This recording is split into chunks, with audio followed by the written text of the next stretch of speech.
I purchased a small collection, roughly 53 Buffalo nickels. We're gonna see if I need any for my album. We're gonna see what condition these are in. And we're gonna see how I did in terms of what they're worth. Stay tuned.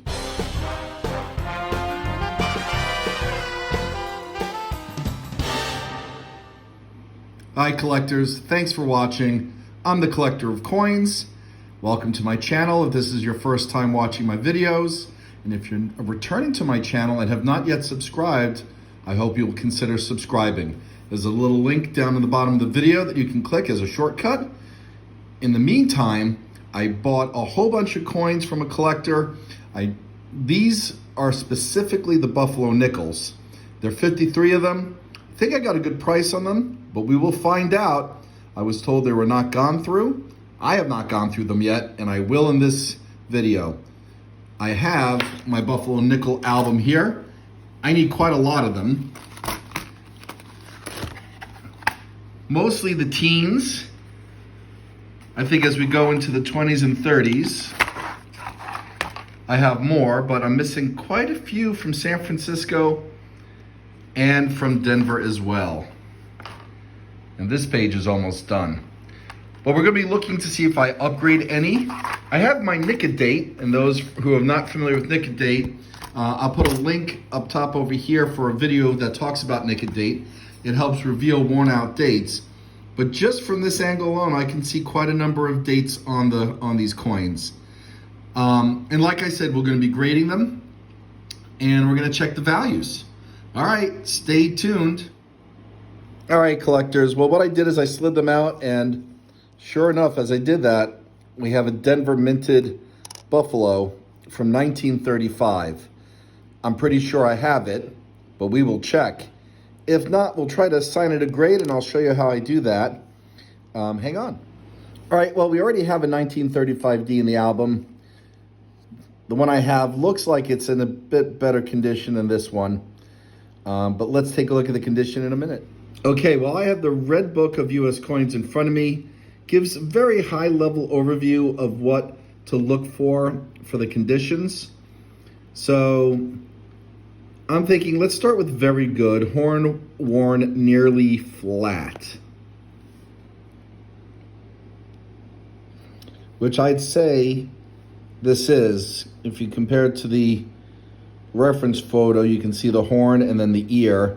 We can see the ear, and we see that the horn, actually this might even constitute as good. Legend and dates readable. Buffalo's horn does not show. And I'm gonna place this at good. So 1935D in good condition, according to the Red Book. It's worth $1. All right. So far, pretty much what I paid. Well, I'm not going to go through these one by one on video. I'm going to bring you in to some of the highlights. I think I see one with another mint mark. That looks like an S, so let's put this underneath the microscope. Well, I haven't even checked the date on this one, and that does look like an S to me, even though it's worn. And I did interrupt myself, even though I'm not going to go through every single one of these on video. I will bring you in on the highlights.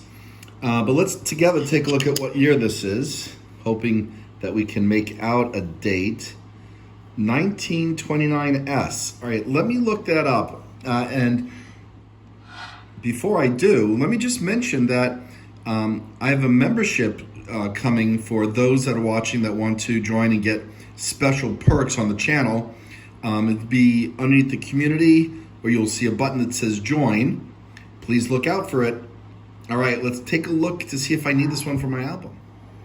Well, the 1929S that I have in my album is in better condition than this one, but just over 7.5 million minted.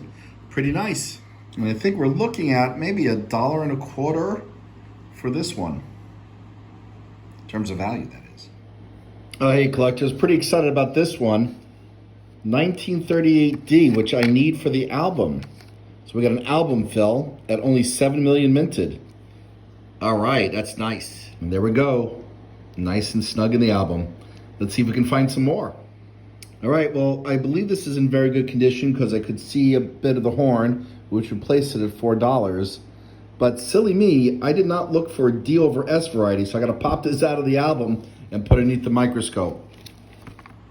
We are checking for a repunched mint mark, and I don't see one here. So just a nice clean 1936S. And we have an upgrade for my 1928 out of Philadelphia. This one I always suspected was polished. This one, much more details you can see. So we'll pop that in the album as well. These three are perhaps the nicest three in this lot, which I think these two are in very fine condition based on the details. You can see the full horn. You can see all the legends clearly. You can see some wear on the obverse Indian's cheek or Native American's cheek. You can see detail in the ribbon and the hair, but it's a little worn. This one has more detail. I'm giving this one, these are very fine. I'd say this one's extra fine condition. Just a really nice looking coin. You know, these, Philadelphia, the 36 is out of San Francisco. So, you know, I think these are worth about $2 to $3 each, which isn't bad. I did not check this one yet for the double die reverse, so we'll do that in a minute.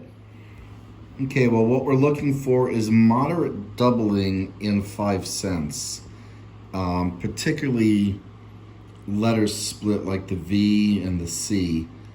I'm just not seeing it. And then there would be light doubling in the United States of America, most dominantly the U.